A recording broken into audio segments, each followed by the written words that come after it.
قرآن کریم کی تلاوت کے لیے بعض مقامات ایسے ہیں جہاں پہ بالکل منع ہے تلاوت کرنی۔ پہلی چیز، قرآن کریم کی تلاوت نماز کے رکوع کے اندر کرنا منع ہے، رکوع سے سجود کے اندر کرنا منع ہے، تشہد کی حالت کے اندر جب تحیات للہ والصلوات پڑھنے کا حکم ہے وہاں پہ قرآن کریم کی تلاوت کرنا منع ہے۔ اور فتاوی عالمگیری کے اندر ہے کہ اس پہ سجدہ سہو واجب ہو جاتا ہے، جو بندہ رکوع کے اندر تلاوت شروع کر دے، سجدے کے اندر تلاوت شروع کر دے اور کسی طرح سے تشہد کے اندر، یہ معاملہ عام طور پہ جو حفاظ کرام ہوتے ہیں ان کے ساتھ معاملہ پیش آتا ہے۔ یعنی قرآن کریم جو سنانے والے ہوتے ہیں ان کے ذہن کے اندر وہ آیات آ رہی ہوتی ہیں کہ ہم نے کہاں ختم کیا، کہاں سے آگے اگلی رکعت کے اندر پڑھنا ہے، تو ان کے لیے ممکن ہوتا ہے کہ وہ رکوع کے اندر بھی کہیں نہ کہیں اس کی تلاوت کر دیں، سجود کے اندر کر دیں، تشہد میں کر دیں۔ اس سے بچنا بہت زیادہ ضروری ہے۔ یعنی اس مسئلے کو اگر ایک بندہ نہیں سمجھتا، نہیں جانتا اور وہ نماز پڑھا رہا ہے اور وہ تلاوت کر رہا ہے وہاں پہ رکوع کے اندر سجود کے اندر، تو اس پہ سجدہ سہو لازم ہو جاتا ہے۔ سجدہ سہو لازم کا مطلب یہ کہ اگر وہ اس کی ادائیگی نہیں کرتا تو واجب اس کا چھوٹ جائے گا اور نماز کے اندر خلل واقع ہوگا۔ اسی طرح سے امام کی ابتدا میں حالت قیام میں جب محل قرات ہوتا ہے تو مقتدی کے لیے قرات مکروہ ہے،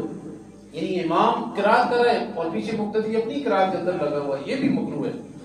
جب اس نے پیچھے امام صاحب نے کر دیا ہے تو بس اب اس کی قرات امام کی قرات اس کی قرات بھی ہو جائے گی، اس لیے الگ سے اس کو قرات کرنے کی ضرورت نہیں ہے، یہ اس کے لیے مکروہ ہے،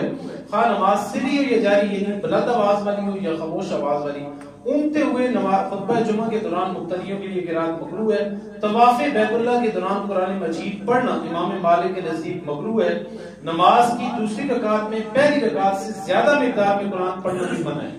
یعنی پہلی رکعت میں آپ نے 3 آیتیں نادینا کا کوثر فصل لے رب کے وقت ان شاء کا ورد پڑھا پہلی رکعت میں،